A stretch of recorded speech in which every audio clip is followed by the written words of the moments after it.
días a todos. Vamos a entrar en esta mañana a compartir la carta del apóstol Pablo a la iglesia de Filipos. Terminamos con Efesios el domingo próximo pasado y seguimos. Damos capítulo 1 de la iglesia, de la carta del apóstol Pablo a la iglesia de Filipos, a la iglesia de los filipenses. Vamos a orar pidiéndole al Señor su guía. Vamos a estar en los primeros 11 versículos en esta mañana del capítulo 1 de la carta del apóstol Pablo a los filipenses. Bendito Dios y Padre, te damos infinitas gracias, Señor, por el privilegio, la libertad que tenemos para reunirnos, para predicar tu palabra, Señor. Te rogamos por los que por un u otro motivo no están aquí en esta mañana, Señor, que les des las fuerzas para prontamente llegar y estar congregándose también presencialmente para compartir tu palabra, Señor, con nosotros.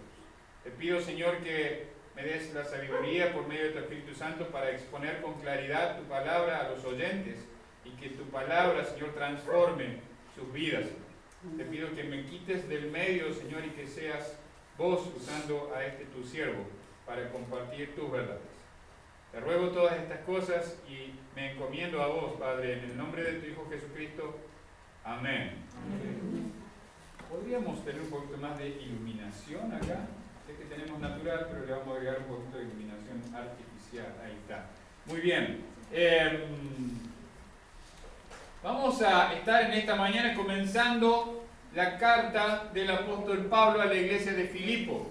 A lo mismo, o como compartíamos sobre la carta anterior a Éfeso, Pablo escribe esta carta desde la cárcel. Pablo está escribiendo de esta carta desde la cárcel en Roma. Es una carta que se escribe aproximadamente entre el 55 y el 61 después de Cristo. Entendamos que Pablo también era un contemporáneo de nuestro Salvador. Entonces, la persona del Señor Jesucristo no era una persona extraña para él. Probablemente hayan tenido la edad muy parecida uno con el otro. Entonces, Pablo creció lejos de Jerusalén, pero viniendo a Jerusalén a prepararse para llegar a ser uno de los prominentes líderes del Sanedrín, escuchó acerca de este Jesús de Nazaret a quien él perseguía, y estuvimos estudiando eso en el libro de los Hechos. Este mismo Pablo que perseguía a la iglesia ahora es uno de los predicadores más fervientes de las verdades de la palabra de Dios. Esta iglesia de Filipo es la que vamos a estar viendo, los que están estudiando el libro de Hechos con nosotros los domingos a la mañana. Si usted no lo está estudiando y quiere estudiarlo con nosotros, contáctenos.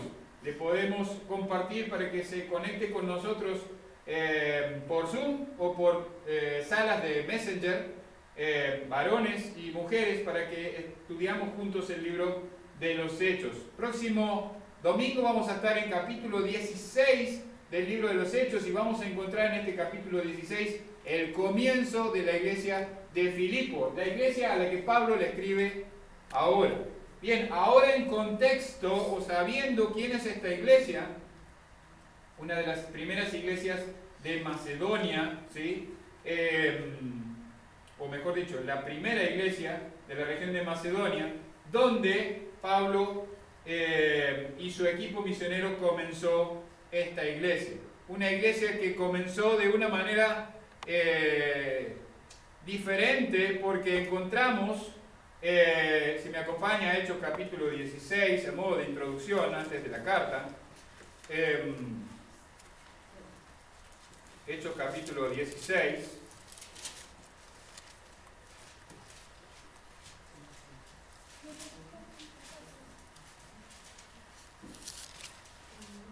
Hechos capítulo 16.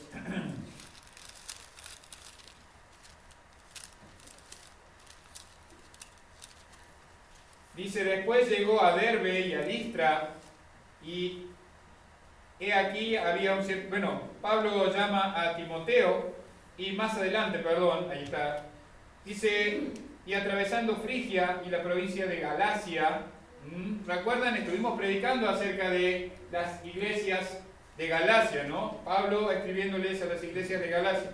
Les fue prohibido por el Espíritu Santo hablar la palabra en Asia. Y cuando llegaron a Misia, intentaron ir a Bitinia, pero el Espíritu no se lo permitió. Y pasando junto a Misia, descendieron a Troas y se le mostró a Pablo en una visión de noche que un varón macedonio estaba en pie rogándole y diciendo: pasa a Macedonia y ayúdanos. Y un poquito más adelante, Pablo llegando a Filipos, dice versículo 13, y un día de reposo, el Shabbat del pueblo judío, Pablo tenía una práctica: buscar donde había judíos que estuvieran adorando, porque ellos iban a tener conocimiento de la palabra que él les predicaba. ¿Sí? Él tenía esa práctica. Si ustedes siguen leyendo el libro de los Hechos, van a encontrar que él siempre primero iba a donde había una sinagoga, para arrancar desde el Antiguo Testamento para predicar sobre Jesucristo. Dice versículo 13, y un día de reposo salimos fuera de la puerta junto al río donde solía hacerse la oración. Filipo era una ciudad gentil que no tenía sinagoga. No había un lugar donde los judíos se reunieran. Y miren, dice, y sentándonos hablamos a las mujeres que se habían reunido. Ni siquiera había un varón que les leyera la palabra de Dios a las mujeres. Filipo es una iglesia que se comenzó con un grupo de hermanas en la fe. Con un grupo de hermanas en la fe. Entonces, ya en contexto, esta iglesia que comenzó en Filipos, a esta iglesia ya más crecida, entendemos, Pablo le escribe en el capítulo 1 y dice, comenzando en versículo 1, Pablo y Timoteo, siervos de Jesucristo, a todos los santos en Cristo Jesús que están en Filipos, con los obispos y diáconos, gracia y paz a vosotros de Dios nuestro Padre y del Señor Jesucristo. Doy gracias a mi Dios siempre que me acuerdo de vosotros, siempre en todas mis oraciones rogando con gozo por todos vosotros, por vuestra comunión en el Evangelio desde el primer día hasta ahora, estando persuadido de esto, que el que comenzó en vosotros la buena obra la perfeccionará hasta el día de Jesucristo. Como me es justo sentir esto de todos vosotros, por cuanto os tengo en el corazón y en mis prisiones y en la defensa y confirmación del Evangelio, todos vosotros sois participantes conmigo de la gracia, porque Dios me es testigo de cómo os amo a todos vosotros por el entrañable amor de Jesucristo. Y esto pido en oración, que vuestro amor abunde aún más y más en ciencia y en todo conocimiento, para que aprobéis lo mejor, a fin de que seáis sinceros e irreprensibles para el día de Cristo, llenos de frutos de justicia, que son por medio de Jesucristo, para gloria y alabanza de Dios. Y vamos a estar en ese pasaje en esta mañana. Pablo saluda a la iglesia de Filipo y les dice cómo está orando por ellos. Nuestras oraciones como pastores siempre tienen un propósito hacia nuestra congregación o hacia nuestra iglesia.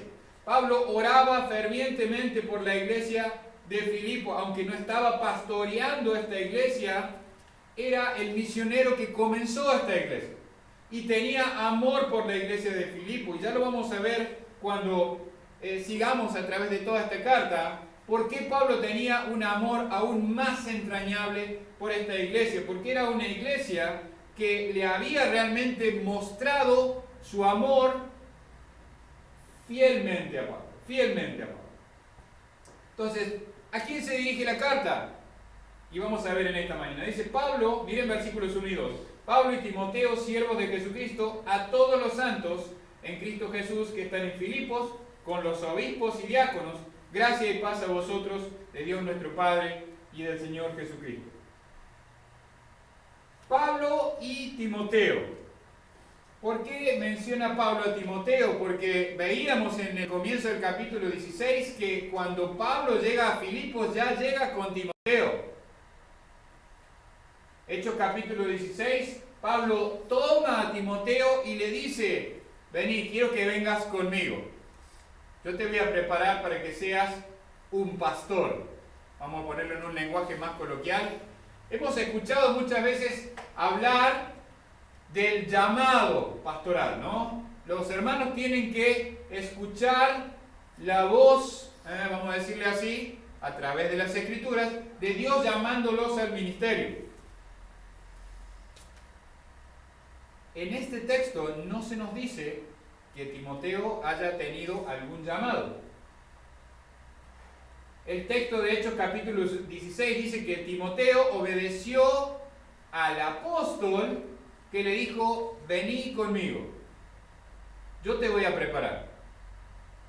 La palabra de ese pastor era suficiente para ese discípulo para saber que necesitaba prepararse.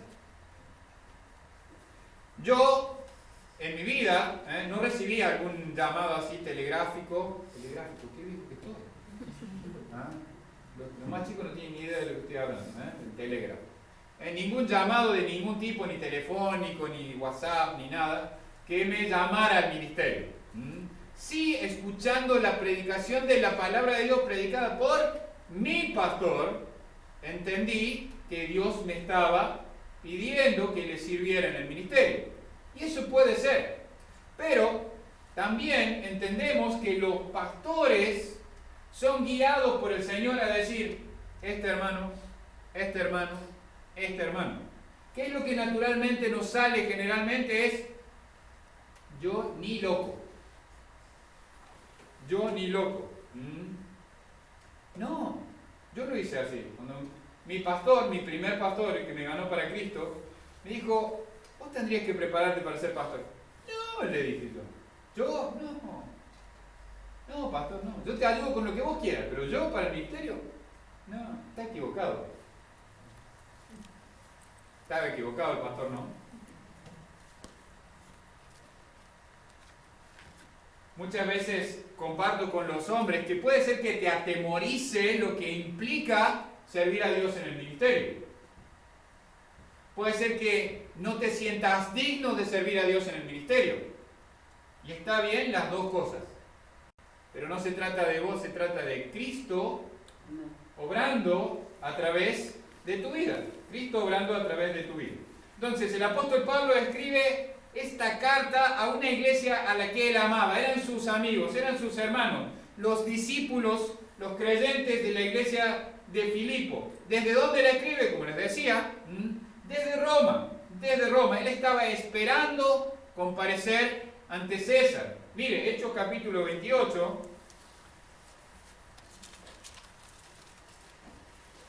Versículos 30 y 31.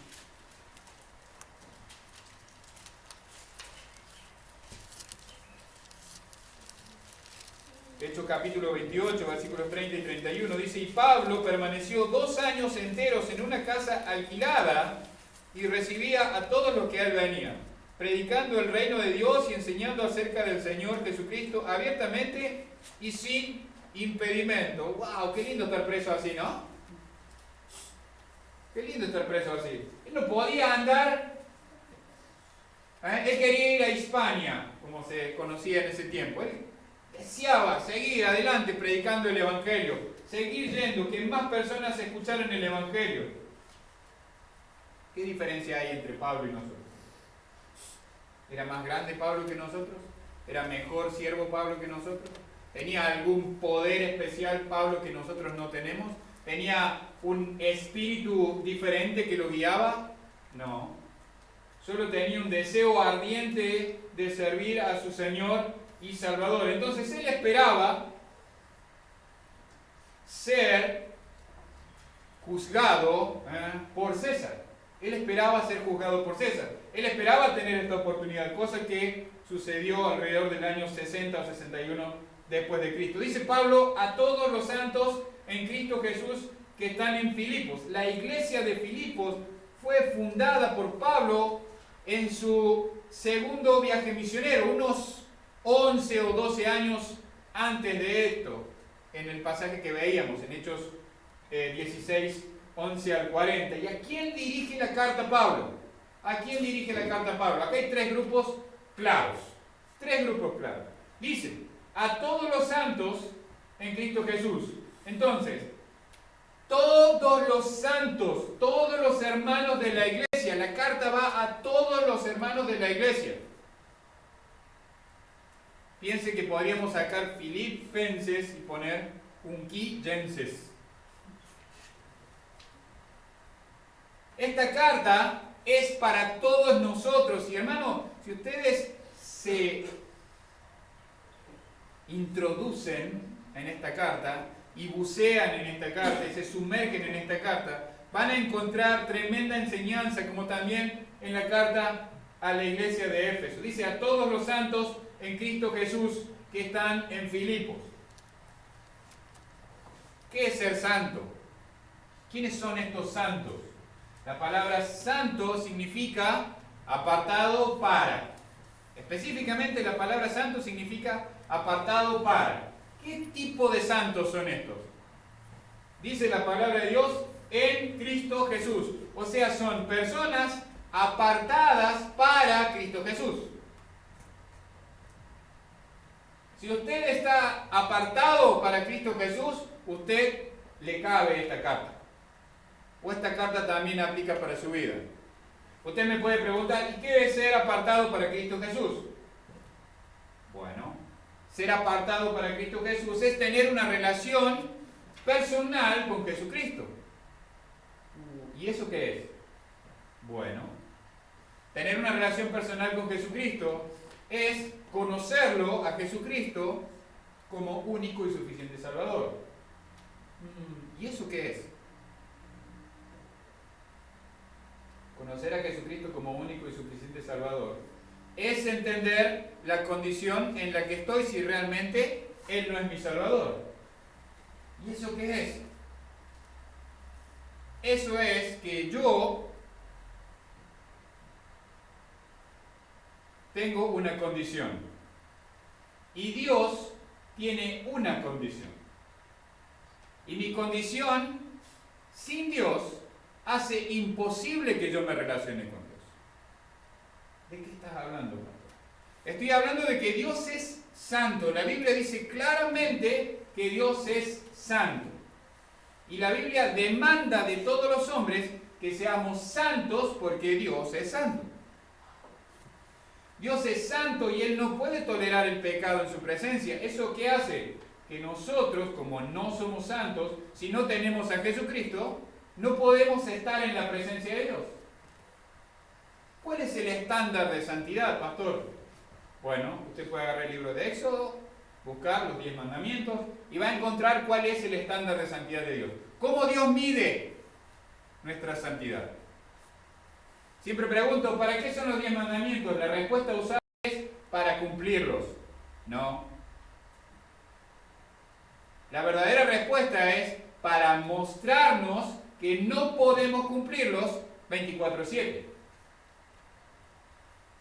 No podemos, es imposible, porque si pudiéramos cumplir los 10 mandamientos 24/7 seríamos Jesucristo, seríamos como Dios. ¿Usted nunca en su vida mintió? ¿Nunca?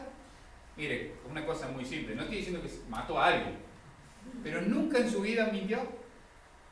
Si usted mintió una sola vez, dice la palabra de Dios que es como si hubiera roto todos los mandamientos, porque si quebramos o fallamos en un punto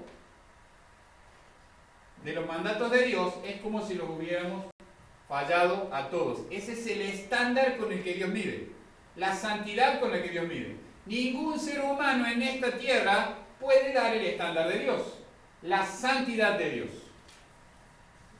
Entonces, como ningún ser humano puede dar la santidad de Dios, eso nos deja fuera. Eso nos deja fuera del cielo. Lo que sigue, o qué otra cosa tiene que ver con el Señor, es la justicia. Dios es un juez justo. Dios es un juez justo. Y nosotros, al fallar en cumplir la ley de Dios, somos delincuentes. Por eso Pablo escribe a los Efesios y les dice: y Él os dio vida a vosotros cuando estabais muertos en vuestros delitos y pecados. ¿Por qué Pablo menciona la palabra delito? Porque quebrantar una ley es un delito. Entonces, un juez justo Sabemos que Dios es un juez justo. Entonces, ¿un juez justo puede dejar sin juzgar un delito? No. Por lo tanto, la santidad y la justicia de Dios nos dejan fuera de tener una relación con Dios. Esas son las malas noticias que yo siempre digo, ¿no? La buena noticia, ¿cuál es? Que Dios también es amor, y viendo nuestra necesidad, Él envió a su Hijo Jesucristo a dar su lugar en la cruz para pagar el precio de mis pecados. Y no solamente hizo eso, sino que además me ofrece la salvación a través del perdón de todos mis pecados. Si yo reconozco delante de Él que soy un pecador, me arrepiento de mis pecados y le pido a Él que perdone mis pecados y que me salve. Él extiende su gracia y su misericordia sobre mi vida. Si yo hago eso, dice la Escritura que soy declarado santo o soy apartado para Cristo Jesús. Esto es lo que está Pablo diciendo acá. A todos los santos que están en Cristo Jesús. A todos los santos que están en Cristo Jesús. Después dice a los obispos, los episcopos, los pastores, el liderazgo, los que tenían la responsabilidad de guiar la iglesia. Dice obispos. Entonces, entendemos que la iglesia tenía más de un obispo, más de un pastor, y también menciona a los diáconos. También menciona a los diáconos, aquellos que tenían posiciones reconocidas de servicio. Entonces, la carta está dirigida y específicamente a los hermanos de la iglesia, a los pastores de la iglesia y a los diáconos de la iglesia, a los servidores de la iglesia. Y el saludo tradicional de Pablo. Pablo una y otra vez usa este saludo, ¿no? Gracia y paz a vosotros. Este es un saludo coloquial, un saludo familiar, que Pablo lo usó muchas veces, ya hemos hablado de esto. Gracia, hablando de la gracia de Dios derramado sobre nosotros, y también la paz de Dios que tenemos al tener una relación con Él. Y estas dos cosas solamente llegan a través de tener una relación personal con el Padre, a través del Hijo y por medio del Espíritu Santo.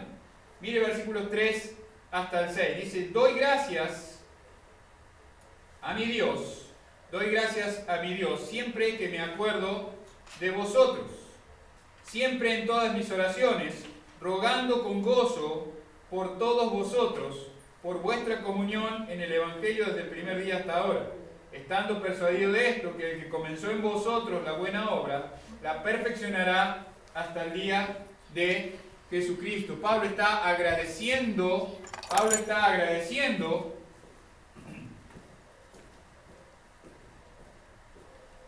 el acordarse, está agradeciendo a Dios siempre por los filipenses.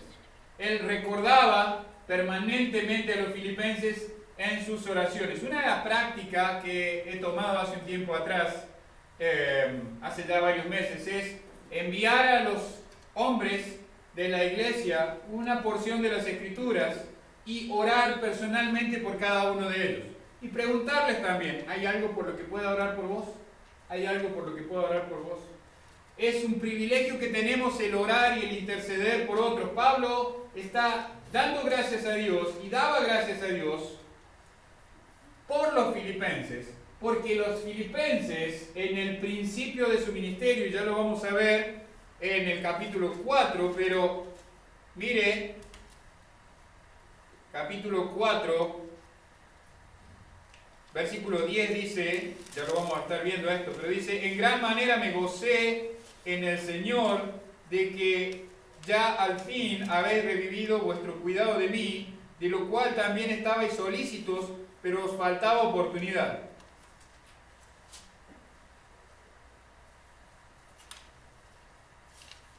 Pablo, miren versículo 15, dice, y sabéis también vosotros, oh filipenses, que al principio de la predicación del Evangelio, cuando partí de Macedonia, ninguna iglesia participó conmigo en razón de dar y recibir, sino vosotros solos.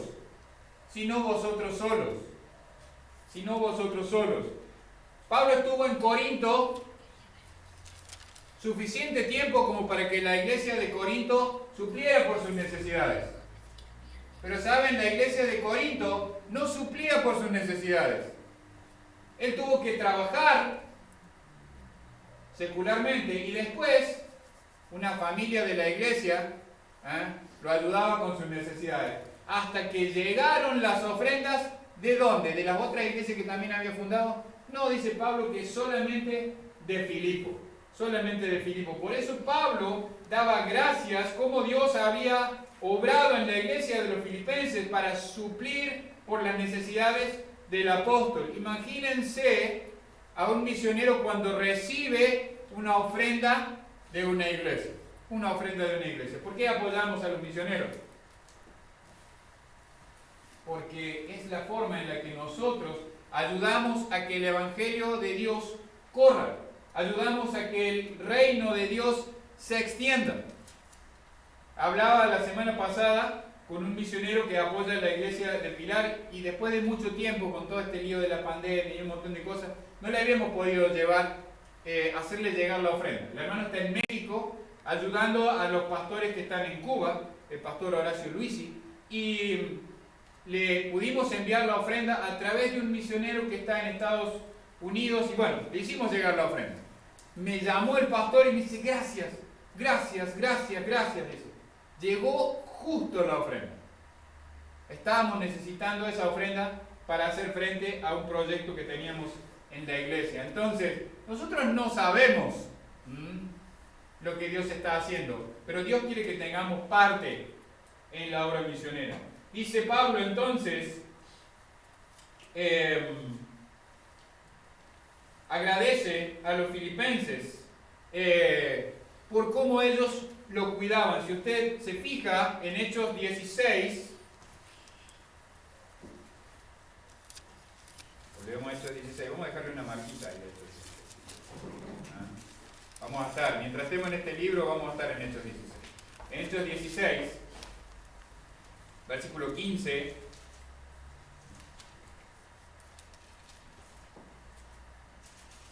Pablo está bautizando a la familia del carcelero,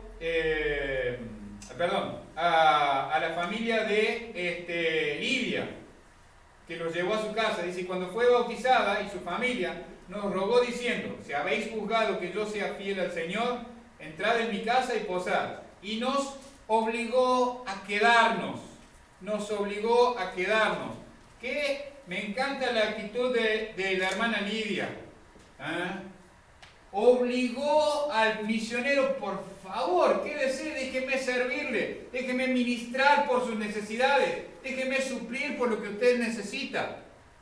Si a usted le parece que yo soy suficientemente fiel al Señor, por favor, déjeme suplir por las necesidades.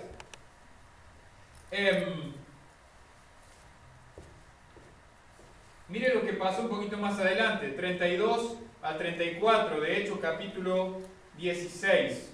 Dice la palabra de Dios, y le hablaron, este es el carcelero de Filipo, dice, y le hablaron la palabra del Señor a él y a todos los que estaban en su casa, y él tomándolos a aquella misma hora de la noche, les lavó las heridas, y enseguida se bautizó con todos los de su casa, y llevándolos a su casa, les puso la mesa y se regocijó con toda su casa de haber creído a Dios. Entonces, la iglesia de Filipo en su comienzo era una iglesia que trató de cubrir todas las necesidades del pastor que tenía en ese momento, del misionero. Hay una responsabilidad que los pastores ni deberíamos mencionar que la iglesia tiene, que es proveer por todas las necesidades de su pastor. Y miren, no solo lo hicieron cuando el apóstol estaba con ellos, cuando estaba lejos de ellos, lo hicieron lo mismo. Acompáñenme a 2 de Corintios, capítulo 8. 2 de Corintios, capítulo 8. Esto es lo que les mencionaba antes, ¿no? 2 de Corintios, capítulo 8, versículo 1 hasta el 7. Dice, asimismo, hermanos, os hacemos saber la gracia de Dios que ha sido dada a las iglesias. ¿De dónde? de Macedonia. Las iglesias de Macedonia, que en grande prueba de tribulación, la abundancia de su gozo y su profunda pobreza abundaron en riquezas de su generosidad. Pues doy testimonio de que con agrado han dado conforme a sus fuerzas y aún más allá de sus fuerzas, pidiéndonos con mucho ruego que les concediésemos el privilegio de participar en este servicio para los santos. Y no como lo esperábamos, sino que asimismo se dieron primeramente al Señor y luego a nosotros por voluntad de Dios. De manera que exhortamos a Tito para que tal como comenzó antes, asimismo acabe también entre vosotros esta obra de gracia. Por tanto, como en todo abundáis, en fe, en palabra, en ciencia y en toda solicitud y en vuestro amor para con nosotros, abundad también en esta gracia. Pablo le está diciendo a la iglesia en Corinto: estoy en Corinto, pero miren, en vez de que ustedes abunden en la gracia de suplir por mis necesidades, los hermanos de la iglesia de Macedonia están supliendo por mis necesidades. Me están rogando que les deje suplir por mis necesidades. Pablo elogiaba a los filipenses, capítulo 9, versículos 1 hasta el 4, dice: cuanto a la administración para los santos, es por demás que yo os escriba, pues conozco vuestra buena voluntad, de la cual yo me glorío entre los de Macedonia, que acá ya está preparada desde el año pasado, y vuestro celo ha estimulado a la mayoría. Pero he enviado, hermanos, para que nuestro gloriaros de vosotros no sea en vano en esta parte, para que, como lo he dicho, estéis preparados. No sea que si vinieren conmigo algunos macedonios, os hallaren desprevenidos, y nos avergoncemos nosotros, por no decir vosotros, de esta nuestra confianza. Miren la diferencia entre las dos congregaciones, ¿no? Corinto, vamos a decir, una iglesia que tenía problemas con la billetera, ¿no? Vamos a hablar bien. Tenía problemas con el dar. Pablo tuvo que exhortarles y mostrarles el ejemplo de una iglesia humilde que no solo dio conforme a sus fuerzas, sino dio más allá de sus fuerzas. Le rogó al apóstol: déjanos participar. La iglesia de Corinto, una iglesia que tenía poder económico, daba migajas. Pero la iglesia de Macedonia no solo daba conforme a sus fuerzas, sino aún más allá de sus fuerzas. Hermano, pensando en tu vida, ¿alguna vez diste más allá de tus fuerzas? ¿Alguna vez rogaste al pastor: déjame que yo supla esta necesidad? Como iglesia, digo, ¿no? Eso es algo que Pablo está elogiando a los hermanos de Filipo. Rogando por vosotros, por todos vosotros. Pablo oraba por cada uno de los filipenses y lo hacía con gozo. Dice, rogando con gozo. Había un ruego, una oración ferviente del apóstol por la iglesia de Filipo. Él oraba por los filipenses y se gozaba de ver lo que los filipenses estaban haciendo para honrar a Dios, para servir a Dios, y él está animando a la iglesia de Filipo. Dice, por vuestra comunión en el Evangelio. Por vuestra comunión en el Evangelio. Pablo y la iglesia de Filipo tenían comunión en el Evangelio, tenían una común unión, tenían el mismo propósito. La iglesia de Filipo había entendido la necesidad de apoyar a Pablo para que el Evangelio siguiera corriendo. La iglesia de Filipo había entendido la necesidad de apoyar a este hombre de Dios que servía a Dios fervientemente para que el Evangelio siguiera corriendo. Esto nos da dos pautas. Como iglesia tenemos la necesidad de apoyar fervientemente con todas nuestras fuerzas y aún más allá de nuestras fuerzas. Primero, ¿a quién? A nuestro pastor. sea yo o el que tengan acá. O sea, hermanos, iglesia, yo no voy a durar para siempre. Anhelo trabajar para el Señor, como dice el himno, pero también sé que algún día ese trabajo en este mundo se va a terminar. Y también anhelo el estar con mi Señor. Y el lugar que ocupa este pastor, lo va a ocupar otro pastor. Y ese pastor, si es un siervo fiel, debe ser cuidado, sostenido, protegido por la iglesia. La iglesia debe mostrar amor a su pastor. Debe pensar primero que nada en las necesidades de su pastor. ¿Sabe por qué?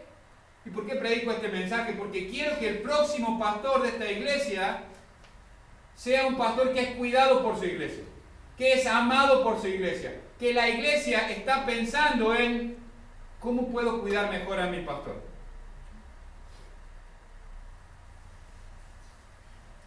Tu pastor ora por vos, vela por tu vida espiritual, vela por tu alma. Él está tratando de proveer por tus necesidades espirituales. Y Pablo les dijo a los corintios, si nosotros sembramos lo espiritual en ustedes, ¿está mal que nosotros ceguemos lo material de ustedes? La Biblia dice, no pondrás bozal al buey que trilla. La Biblia también dice que no hay que cerrar la mano. Y también Pablo dijo que es más bienaventurado dar que recibir. Pablo se gozaba por la comunión de la iglesia de Filipo con él, dice, desde el primer día hasta ahora. Ellos no esperaron para apoyar a su pastor y para cuidar de su pastor a que su pastor fuera un pastor exitoso, un ganador. Pablo no era famoso. Nosotros sabemos ahora que era famoso, vamos a decirlo de alguna manera. O se nos hizo famoso ahora a nosotros porque vimos todo lo que Dios hizo a través de Pablo. Y si usted lee todo el Nuevo Testamento, va a ver que de lo que más vas a hablar en el Nuevo Testamento, o del hombre que más vas a hablar en el Nuevo Testamento, es de Pablo, porque la mitad del Nuevo Testamento lo escribió Pablo. Entonces para nosotros es famoso, pero en ese tiempo a Pablo no lo conocía nadie. Él iba como un desconocido y la iglesia de Filipo decidió apoyar a este hombre de Dios sin importar si él tenía resultados. Sin importar, a ver pastor, ¿qué rendimiento estás teniendo? A ver, ¿qué estás haciendo? ¿Cuánta gente tenés en la iglesia, pastor? No, si tenés una iglesia chica no te voy a apoyar, no te voy a apoyar. ¿Saben que hay iglesias que no apoyan a pastores que tienen congregaciones que no crecen rápido? ¿Saben que los misioneros muchas veces vienen a este país y necesitan, y esto es una verdad, enviar números para que los sigan apoyando? ¿Saben que cuando un misionero no tiene resultados rápidos, muchas iglesias los cortan o les dejan de apoyar? ¿Por qué? Porque no hay resultados. ¿Qué está haciendo, pastor? ¿Está trabajando usted, pastor? No tienen ni idea de las congregaciones de la vida que llevan los pastores. Tenemos la tendencia siempre a criticar al pastor. El pastor, oigan, no es perfecto. Es un hombre, como usted y como yo. Pero es un hombre que ama a Dios, le sirve a Dios y le sirve a ustedes. Dice, desde el primer día hasta ahora, ellos hicieron todo su esfuerzo por apoyar a Pablo lo más rápidamente posible y rogaron. Hermanos, esta palabra a mí me impacta. Las iglesias de Macedonia le rogaron a Pablo, Pablo, déjanos sostenerte, déjanos apoyarte. Pablo no tenía que andar mandándole mensaje de WhatsApp a los hermanos de Filipo, hermanos, la ofrenda. No llegó la ofrenda, hermano. No llegó. Sí, hace 3 años que no me llega una ofrenda de ustedes.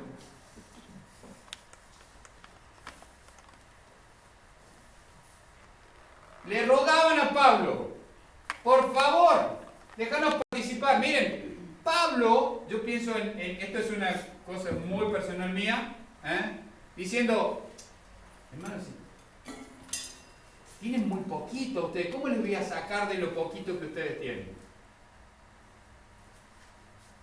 Pienso en eso, en Pablo estando en Corintio, teniendo que laburar para vivir, vamos a decirlo así.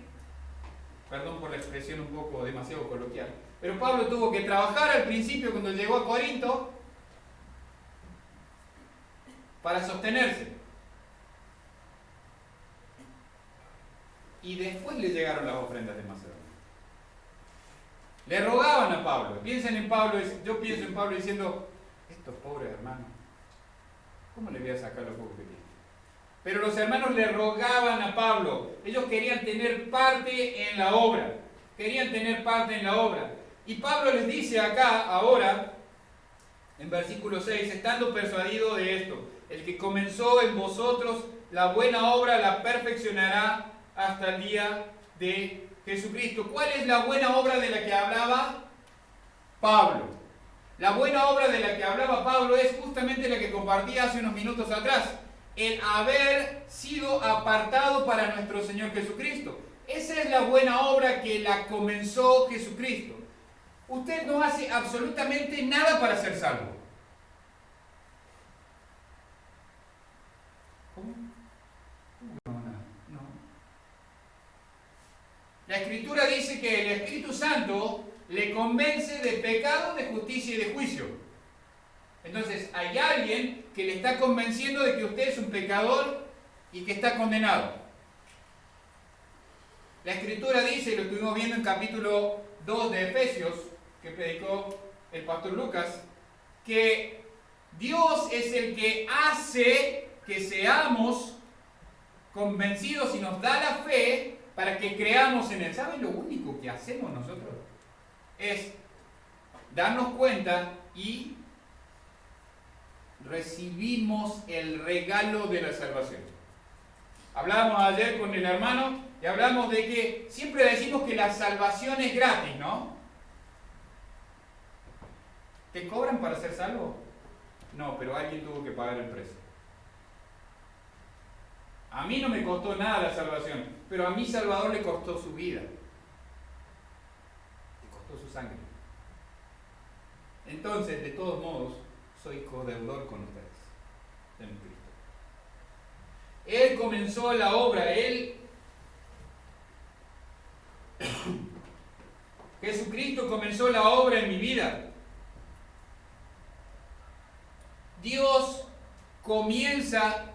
Cuando Dios comienza una obra, Él nunca la deja incompleta.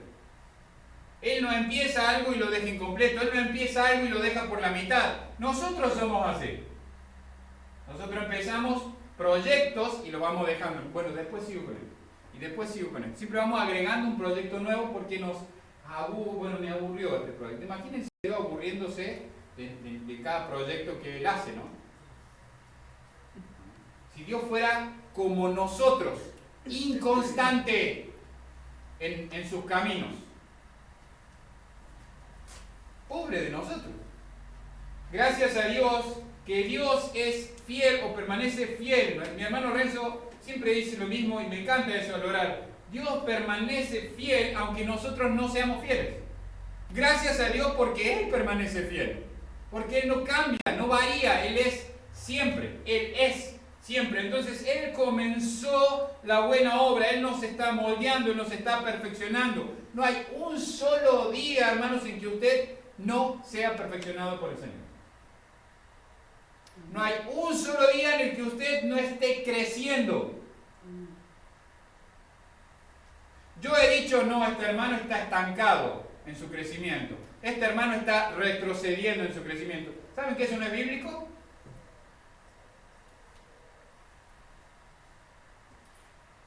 Sos un hijo de Dios, entonces estás creciendo. Sos un hijo de Dios, entonces estás siendo perfeccionado porque la obra no depende de vos. Dios está perfeccionando la obra en tu vida. ¿Qué quiere decir esto? ¿Que me tengo que quedar quietito así, no hacer nada?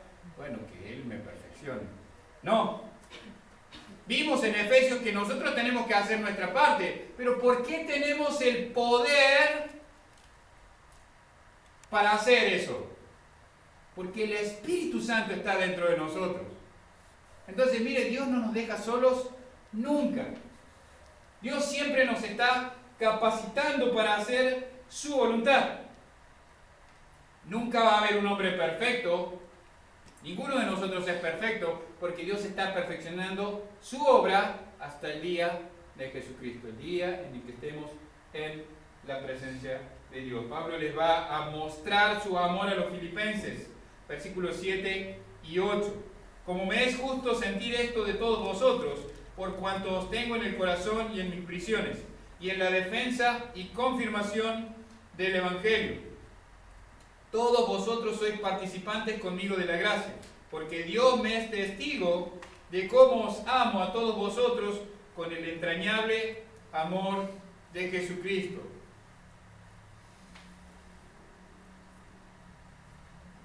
Iglesia, su pastor los ama. Aunque usted a veces piense que no, su pastor los ama. Su pastor ha decidido amarlos con amor ágape. Sí, también con amor fileo, sí, con otro amor de hermanos, amor de familia, pero su pastor ha decidido amarlos con el amor de Cristo. Su pastor debería amarlos con el amor de Cristo.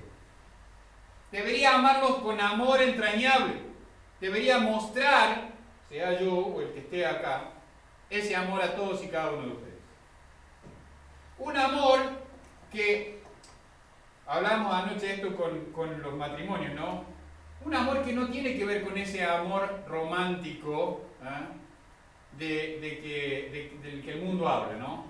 En el que siempre está todo bien, todo es color de rosa, no. El verdadero amor no es ese. El verdadero amor muchas veces te confronta para tu crecimiento.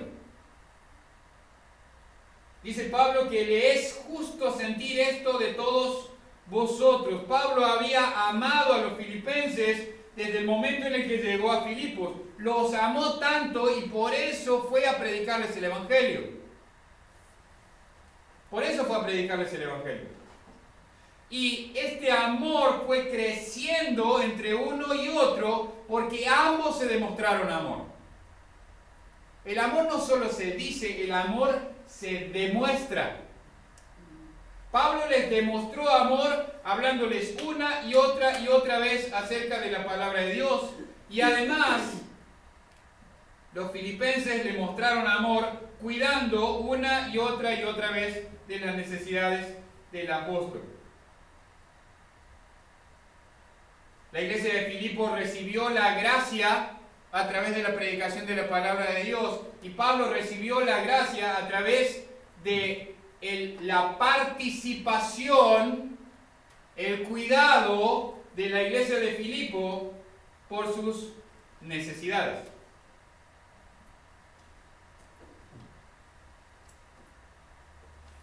Dice, os tengo en el corazón, os tengo en el corazón.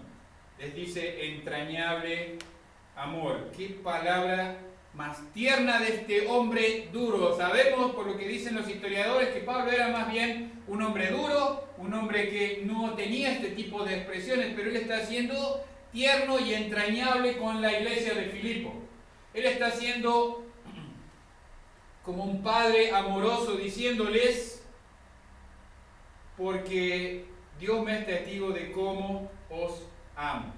Los tengo en mi corazón, tengo un amor entrañable, de las entrañas. Un amor realmente que estaba mostrando sus emociones. Este hombrecito, porque dicen que no era un hombre grande, sino más bien un hombre chiquito, más bien bastante cascarrabia, dicen algunos, un temperamento bastante complicado, es ahora un hombre tierno. Y puso por testigo a Dios. Dios es testigo de cómo los amo, hermanos, de cuánto los amo, de cuánto me preocupo por ustedes. de cuán importante para mi vida es ver el desarrollo de ustedes como verdaderos discípulos de Jesucristo. Y ahora, hermanos, voy a tomar las palabras del apóstol Pablo para decirles, hermanos, los amo. Y para mí es muy importante ver el obrar de Dios y me gozo con el crecimiento de cada uno de ustedes en el Señor. Pablo les comparte a su familia de la iglesia de Filipo cómo está orando por ellos. Dice, versículos 9 hasta el 11, y vamos a estar terminando. Dice, y esto pido en oración, que vuestro amor abunde aún más y más en ciencia y en todo conocimiento, para que aprobéis lo mejor, a fin de que seáis sinceros e irreprensibles para el día de Cristo, llenos de fruto de justicia, que son por medio de Jesucristo, para gloria y alabanza de Dios. Para gloria y alabanza de Dios. Pablo dice, y esto pido en oración, que vuestro amor abunde aún más y más. Nunca amamos suficiente. Si usted piensa que está amando suficiente a su prójimo, no lo amó suficiente. Hasta que usted no ame exactamente como Cristo lo amó, usted no amó suficiente. Vuestro amor abunde aún más y más en ciencia y en todo conocimiento. Pablo no quería que tuvieran un amor, como les decía, romántico. Él quería que tuvieran un verdadero amor, no un amor ciego, ¿sí? Un amor con conocimiento. Un amor con conocimiento. ¿Con cuál conocimiento? El de la palabra de Dios. Realmente vamos a poder amar verdaderamente cuando conozcamos el verdadero amor. ¿Saben por qué las personas no saben amar? Porque realmente no conocen el amor. Dicen que aman, pero hasta que no conociste a Cristo hay dos cosas que no conociste. El amor y el perdón. Ya lo perdoné suficiente. Mentira. Alguien te perdonó más. Ya lo amé suficiente. Mentira. Alguien te amó más. ¿Y por qué puedo tener toda la autoridad para decir que te estás mintiendo a vos mismo? Porque la Escritura dice eso. La Escritura dice que no hay nadie que haya amado como Cristo. Y no hay nadie que haya perdonado como Cristo. Nadie perdonó más que el Dios vivo y verdadero. Nadie dio más amor que el Dios vivo y verdadero. Pablo quería que la iglesia de Filipo tuviera este amor, este tipo de conocimiento que nos hace realmente amar de manera correcta, tener discernimiento, tener entendimiento. Una de las cosas que Pablo reprende a la iglesia de Corinto es porque ellos se jactaban de su amor y su franqueza. Ellos eran francos. Yo te tengo que decir esto, si a vos te gusta bien y si no también. Esa franqueza no tiene amor. Esa franqueza no tiene amor. Mira, acompáñenme, 1 Corintios, capítulo 5.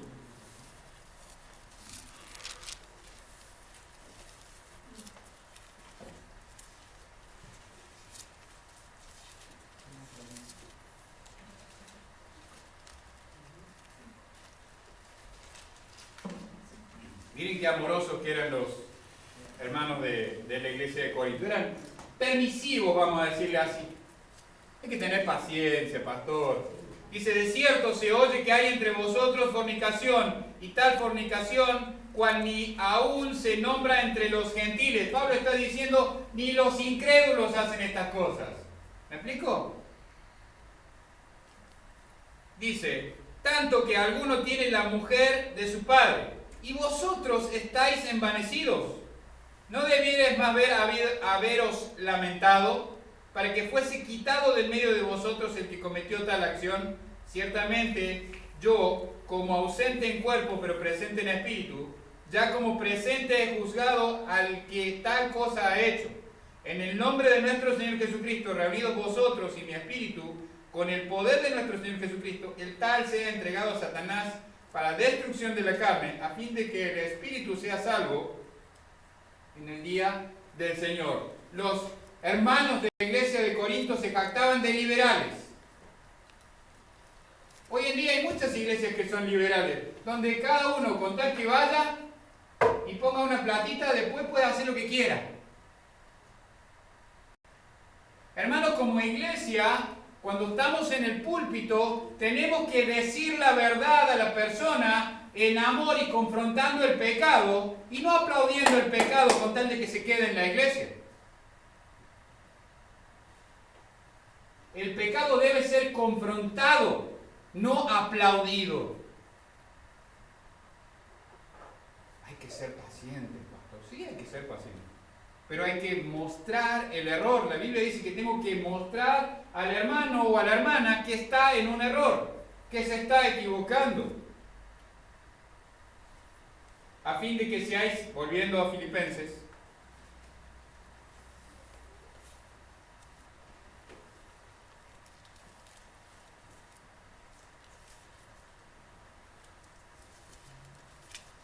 dice, para que aprobéis lo mejor. Si nosotros no conocemos las Escrituras, ¿cómo vamos a saber lo que es mejor o lo que no es mejor? ¿Cómo voy a saber lo que es mejor para mi vida? ¿Cómo voy a saber si estoy viviendo como Dios quiere que viva o estoy viviendo como el mundo me dice que viva? A fin de que aprobéis lo mejor.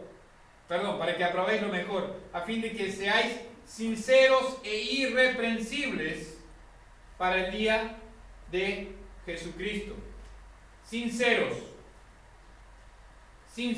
hablando sinceramente desde nuestro interior, con la justicia de Dios. Irreprensibles, eso habla de nuestra justicia exterior, lo que los demás están viendo.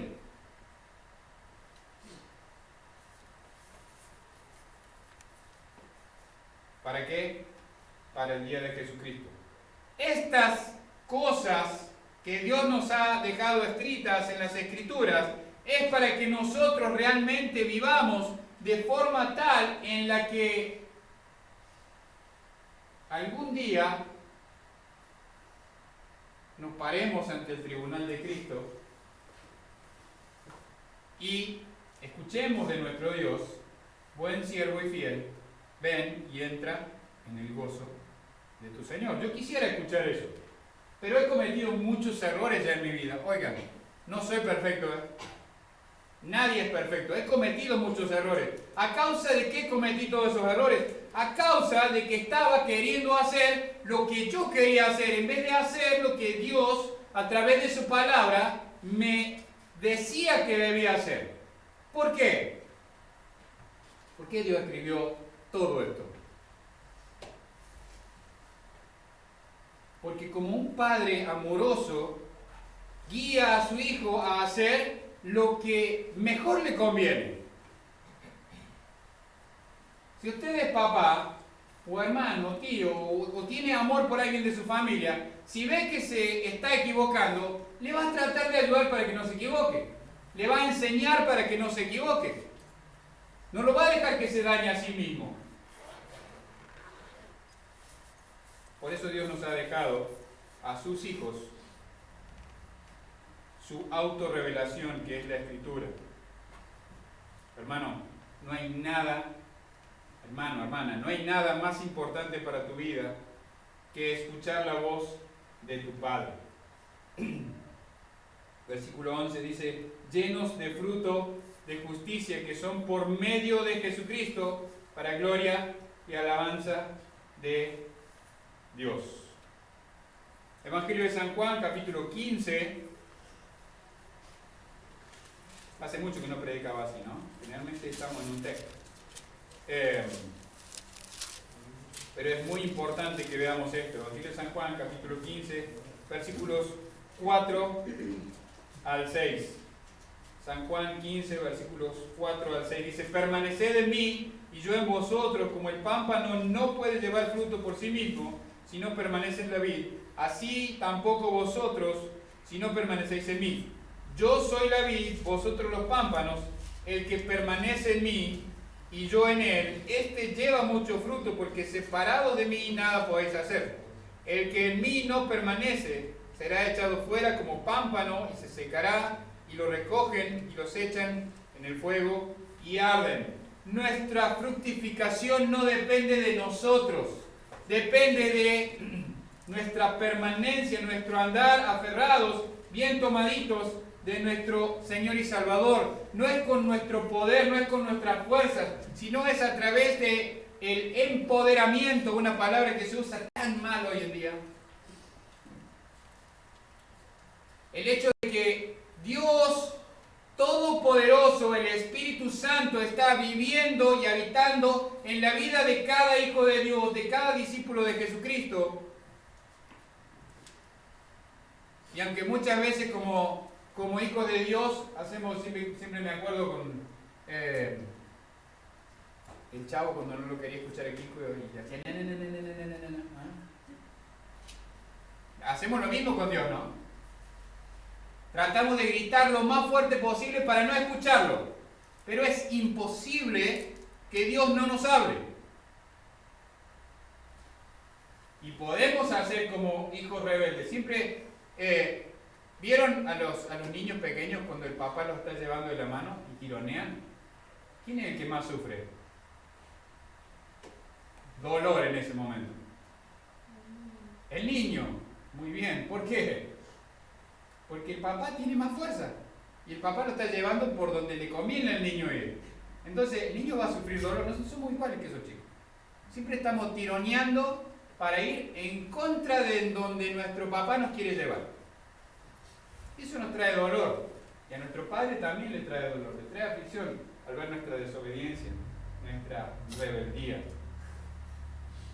¿Por qué debemos permanecer en Cristo? ¿Por qué debemos permanecer en Jesucristo? Porque esa es la voluntad de Dios. Y para que estemos, dice ahí Pablo a los filipenses, llenos de fruto de justicia que son por medio de Jesucristo. O sea, nuestros frutos no son por nuestra fuerza, no es por nuestra capacidad. Como les decía al principio, si usted piensa que es incapaz de producir algo para Dios, amén, está en lo cierto, usted es incapaz de producir nada para Dios. Pero Dios quiere producir frutos a través de usted y a través de este siervo inútil. ¿Para qué? Para gloria y alabanza suya. Todo lo que Dios haga a través de este siervo inútil no va a ser para mi gloria, va a ser para su gloria. Hermanos, hermanas, termino con esto. Cada genuino discípulo de Jesús tiene como propósito dar la gloria a Dios en todo lo que hace, en todo lo que dice o piensa. Como discípulo de Jesús, debo amar y glorificar a Dios. No tiene que haber nada más importante en mi vida que amar y glorificar a Dios. Y yo glorifico a Dios al mostrar la conversión gloriosa que Él ha hecho en mi vida. Cómo Él me ha transformado de lo que era a lo que soy, no por mi fuerza, sino por su poder, obrando en mi vida. Vamos a ver. Querido Dios y Padre, te doy gracias una vez más por tu palabra. Te ruego, Señor, que si hay algo de este mensaje que faltó, vos lo completes por medio de tu palabra y del obrar de tu Espíritu Santo en la vida de cada uno de nosotros. Gracias, Padre, una vez más por poder compartirla con mis hermanos y que están aquí en esta mañana y también con los que están escuchando en vivo a través de las redes. Te doy las gracias y oramos en el nombre de Jesús. Amén.